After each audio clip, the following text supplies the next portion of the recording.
Howdy all, Nurse Dude here, and today we are finally going to be going over the Primary Arms PLxC 1:8 by 24 first focal plane scope, and this is in the meters version, which is the M8 Raptor.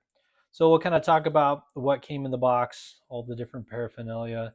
We'll go into the scope itself, throw in a little bit of shooting footage when you get further down to how the scope performs, the views out of it, and kind of my overall thoughts in comparison to some of the other optics that I have lying around. So, box itself, it is a very nice box. It is a premium box that I would assume from a premium scope. Has a little bit of information on the side, on the top, gives you details on the focal plane, the image for the sight itself, excuse me, the reticle as it gets going. Yeah, I mean, it's a box. So, as we all know, that inside boxes are sometimes treasures. So, taking off the sleeve, again, very nice quality box. Really nicely done foam. And inside we had the scope itself when it wasn't mounted.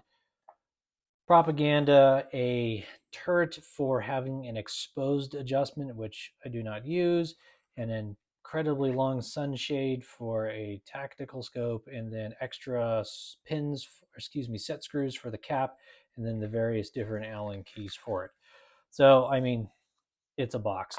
Briefly though, the reticle user manual is actually quite nice. It gives you a really good breakdown on how to use the reticle itself and then how to range with it. And something that I found really handy, which I thought was unique, was a what round and what distance to zero at with different barrels. So I thought that was pretty cool.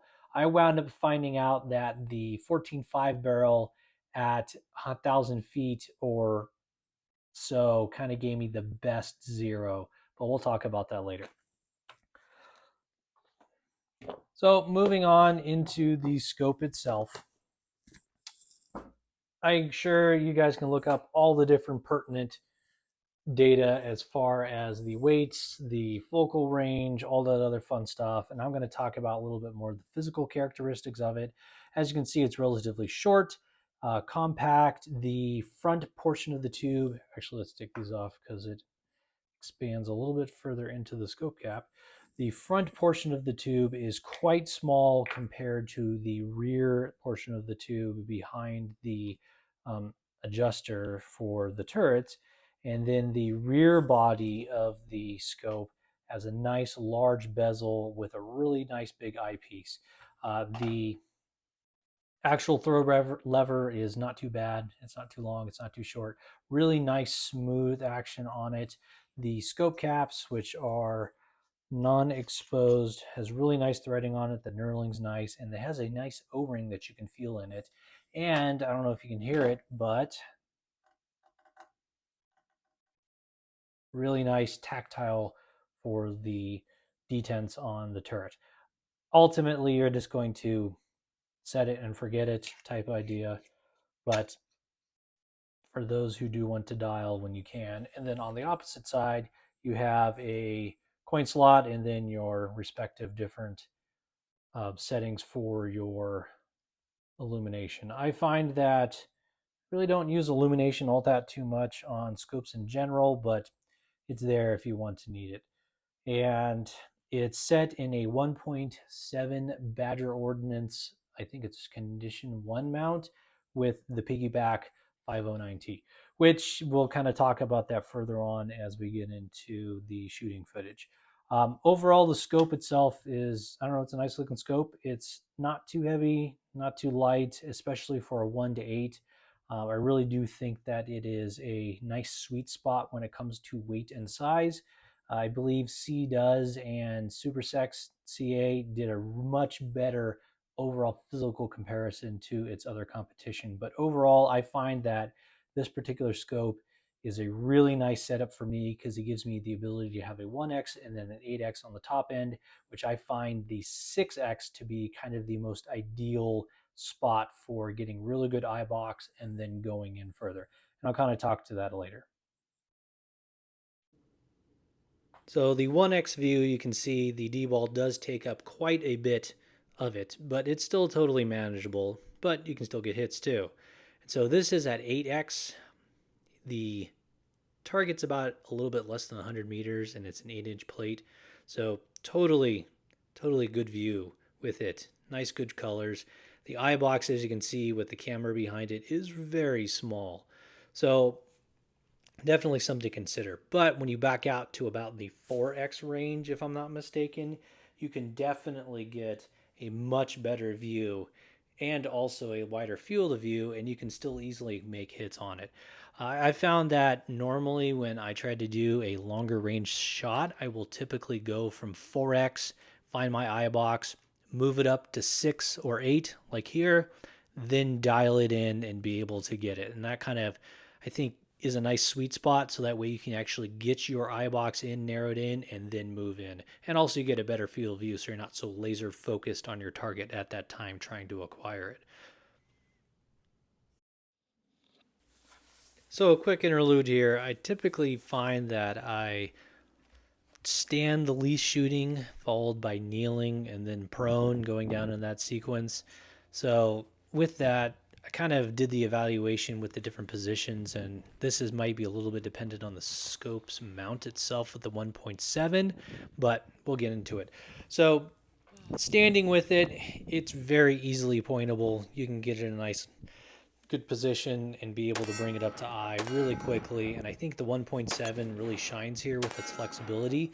You can easily do standing shooting, which I personally find to be the least satisfying style shooting. And then you can crank it down to 1x like I did here and still feel very comfortable with getting precise shots with the design of the chevron, and then crank it up to 8 and still be comfortable too. So kneeling I find to be the most comfortable, and I feel like I can get a really good stable position with that. And the 1.7 here I think really is the where it shines, because it is very comfortable in a kneeling position. If I had to rate the 1.7 mount with this particular scope, it would be kneeling's the best, followed by probably prone, and then standing, but standing is standing. So I kind of feel like that the kneeling position is probably the most ideal for the scope. You get very good stability with your kneeling position, and then yet you can still get some good transitional efforts here to go back and forth. I kind of played with the overall, magnification range here, just kind of experimenting with it, and I seem to be kind of floating around the 2 to 6x position as far as my favorites are concerned. One is, just your kind of wannabe red dot position, but I do find that I leave it in 1x the most. And then when I feel like I need to transition to something a little bit further, like I had previously stated, already having it in that 1 to 4 and feeling your eye box, and then kind of knowing that position, and then cranking it back up to a 6 or X really is beneficial. And I think that's one of the major downfalls of the scope, actually, is the narrow eye box that you are basically forced to use at 8x. But backing it down to 6 definitely makes it a lot more comfortable to be able to deal with. So prone here briefly, I was shooting with the red dot, just kind of playing with it. I think this is kind of the downside of the piggybacks is in prone, is that you do really have to lift your head up very high to be able to use it. But overall, the scope mount, I think, is the least useful, believe it or not, in prone. Your body tends to move down a little bit further, and so obviously this is not a scope mount review, it's the scope itself, but it does play into the overall effectiveness. If I had to do it all over again, and if I kind of put my mind to it, I think I might switch back to 1.5, because I do find prone shooting to be my probably, my main style of shooting that I would anticipate to use with this. But being able to use that lever and crank it back and forth really quickly is really nice, and you can get a nice fireball with the blast deflector too.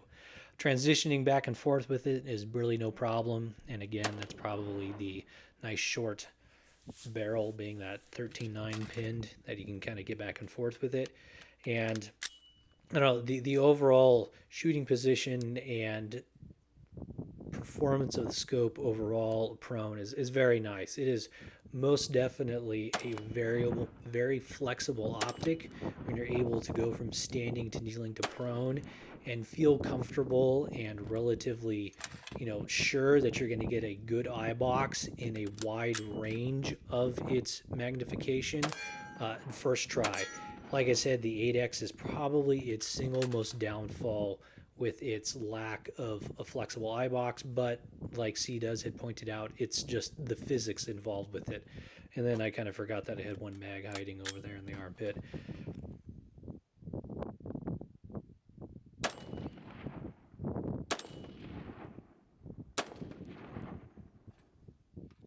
So the zero that I found that worked out the best with the barrel length that I'm running and the main round that I use, which respectively is a 13.9 Centurion Arms pin and welded and M855 PMC X-Tac to be specific, is dead at 100 meters.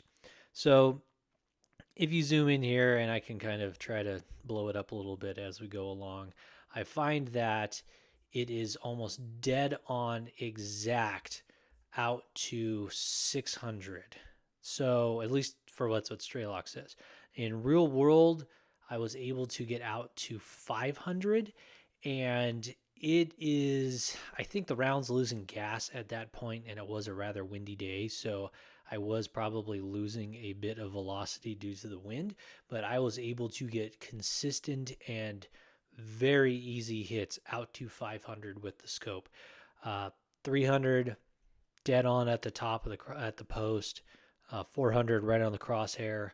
Same thing with 450, and then also 500. I felt like I had to aim a little bit higher, but like I said, that could have been just due to the round losing velocity out at that range due to the wind. I was getting some pretty gnarly crosswinds.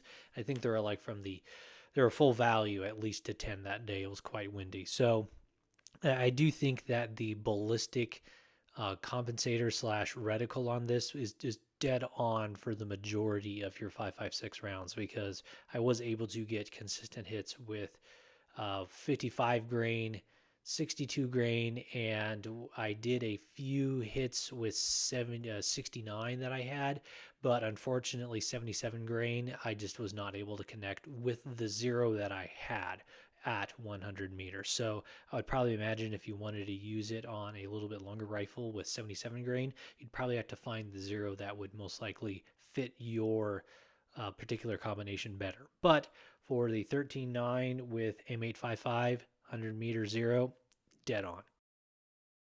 So lastly, I wanted to talk about why choose this particular style of LPVO with a red dot piggyback over a dedicated red dot or a prism-like sight.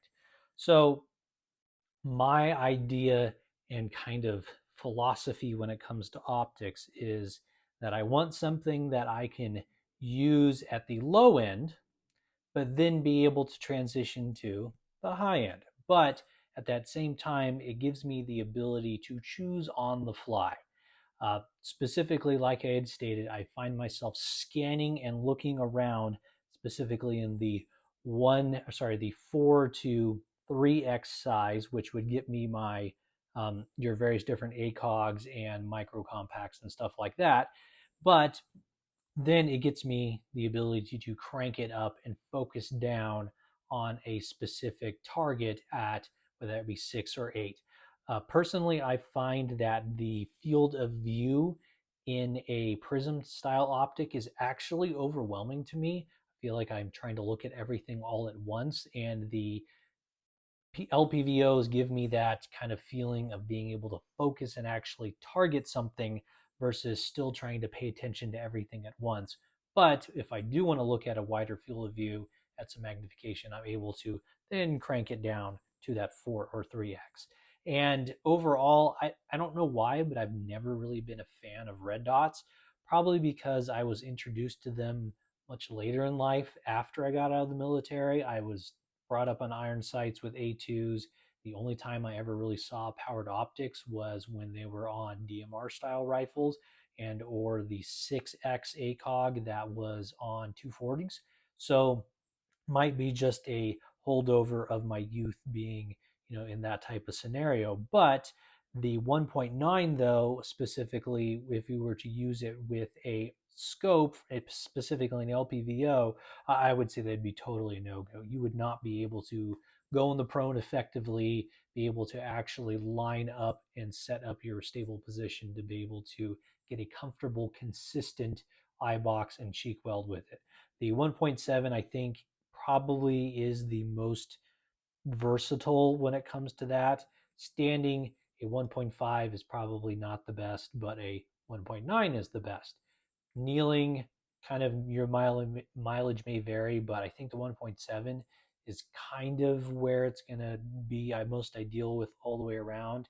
And I still haven't decided whether or not I want to go back down to 1.5 or not. But kind of like I said, I know I kind of said that prone's the worst with this, but then I kind of talked about standing. I think I'm going to stick with the best position being kneeling, probably the second best prone, then standing is probably the least most comfortable. And I think that's just barely by a narrow margin that standing is probably the worst position of the three. But a 1.9 standing with your red dots are absolutely fantastic. And you can get your night vision behind it, that's the entire reason why I specifically have this, is because I want to be able to use it as a passive aiming system for my night vision, and it works fantastic. You kind of roll that I'm left eye dominant, so I typically have my tube on my left side. So I just kind of roll the rifle a little bit, and boom, that red dot is perfectly in line with my tube on my left eye. So overall, would I recommend the optic overall? I do think I would, but I think it is a very unique set of people that would probably want it. If you really like red dots, I would say you're probably not going to like it. If you like your prism style optics, you could probably learn to live with it, but I think the narrowed field of view would probably be your most complained about item. So people who I think transition over from a long range setup to a AR style rifle will most likely really like the scope and the features it gives you. And for the money that you spend on it, which I believe I spent about $1,300 on it, I really do think that it just is a phenomenal deal for what you get. So hope you guys kind of liked the video and enjoyed the setup here and kind of talking about further with my general purpose rifle and the optic that is specifically picked for it. Please share, like, and subscribe, and I very much appreciate all your support, and I will talk to you later.